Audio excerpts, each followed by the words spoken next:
in the quiet hum of 2007. Few could imagine the seismic shockwave about to hit the global economy. This is the story of the 2008. It was a collapse that shook the United States to its core, leaving indelible marks on businesses, families, and the very fabric of our trust. How did a seemingly robust economy tumble so swiftly? What unseen forces were at play, leading to mass foreclosures, unemployment, and we'll delve into the decisions, the players, and the complex financial instruments that fueled both the boom and the subs. Join us as we unravel the intricate web of events, seeking to understand not just what happened, but what we can learn from it today. Our story begins in the early 2000s with a booming housing market. Interest rates were low, and owning a home felt like an achievable American dream for me. But beneath the surface of this prosperity, a dangerous trend was emerging: the rise of subprime. These loans were offered to borrowers with poor credit histories, often without proper income verification or substantial. Lenders, incentivized by high fees and the belief that housing prices would always rise, pushed these risky products aggressively. Then came the financial innovation: mortgage-backed securities, or MBS. Investment banks would package thousands of these individual mortgages into complex bonds. These MBS were then sold to investors worldwide, diluting the risk, or so it seemed, across the global financial system. The complexity deepened with collateralized debt obligations, or CDO. These were bundles of various debt instruments, including tranches of MBS, sliced. Even the riskiest parts of CDOs were given high ratings by agencies like Standard and Poor's and Moody's. Due to flawed models and conflicts, this gave investors a false sense of security, believing these complex products were safe. Even investment grade banks themselves engaged in massive leverage, borrowing heavily to invest in these very same risky assets, amplifying potential gains. And a critical backdrop was decades of financial deregulation, which had loosened controls on institutions and allowed for such the first cracks began to appear when interest rates started to rise in 2006. Many subprime mortgages had adjustable rates, meaning homeowners unable to afford the higher payments defaulted, foreclosures spiked, and the housing bubble finally burst, with housing values plummeting.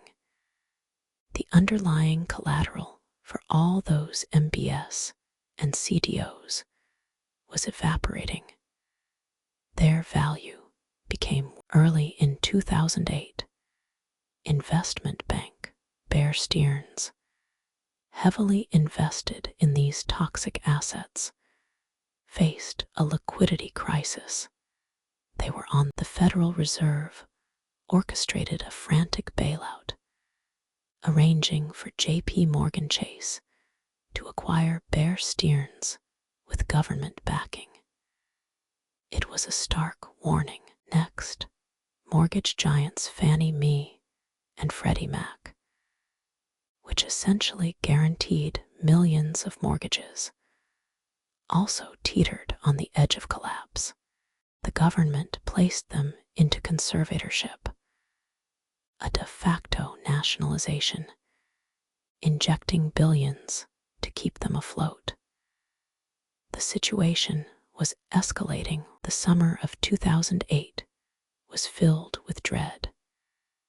As the housing market continued its freefall, the value of those toxic assets held by banks. Then came September 15, 2008.